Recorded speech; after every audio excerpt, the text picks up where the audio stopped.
আপোনালোকৰ দৰে মই অন্ততঃ যদি 3 দিনৰ কাৰণেও দৃষ্টিশক্তি পালোহেঁতেন তেতিয়াহ'লে প্ৰথম মই 3টা কাম কৰিলোহেঁতেন। এই 3টা কাম হ'ল যে যিবিলাক মানুহৰ মৰম চেনেহ আৰু উদাৰতাৰ মাজত মই জীয়াই থাকিব পাৰিছো বা যিসকল মানুহৰ মৰম চেনেহে মোৰ জীৱনটো উপভোগ্য কৰি ৰাখিছে সেই সকল মানুহক মই এবাৰ নয়ন ভৰি চালো। দ্বিতীয় দিনা মই কেনেকৈনো সূৰ্য উদয় হয় সেই সুন্দৰ দৃশ্যটো মই চালোহেঁতেন।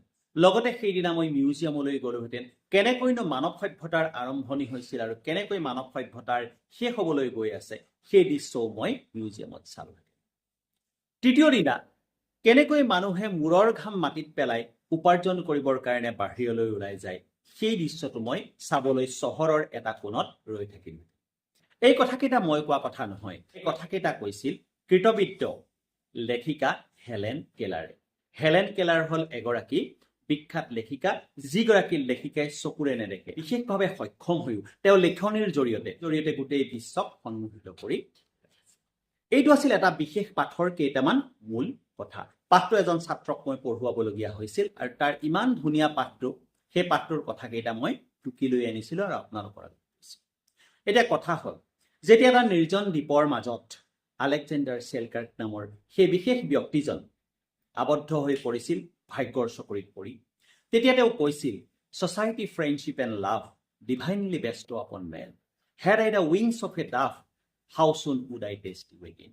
অৰ্থাৎ সমাজ, বন্ধুত্ব আৰু প্ৰেম এই বস্তুবিলাকে মানুহক স্বৰ্গীয়ভাৱে বান্ধি ৰাখিছে।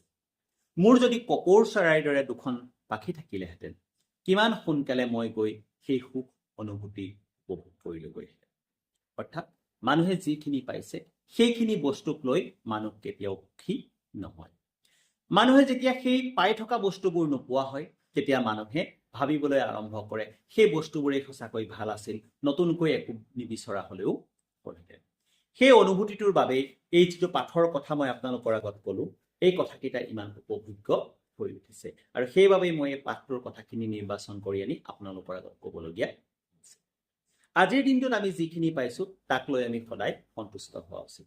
আজি যিটো বস্তু চুই আমি স্পৰ্শ সুখ অনুভৱ কৰিছো তাক এনেকৈ অনুভৱ কৰা উচিত যাতে সেই স্পৰ্শ সুখ আমি ভৱিষ্যতে নাপাবও পাৰো। আজি যিবোৰ দৃশ্য চাই আমাৰ ভাল লাগিছে সেয়া আজিয়ে আমি সম্পূৰ্ণভাৱে উপভোগ কৰা উচিত।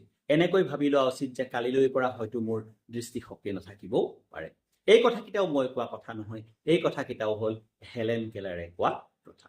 কথাকেইটা এইবাবেই মই উল্লেখ কৰিলো শেষৰ কথাকেইটা যে হেলেন কেলাৰ কিয় ইমান এগৰাকী বিখ্যাত অনুভূতিশীল লেখিকা, এই কথাকেইটাই যাতে প্ৰমাণ কৰিব পাৰে।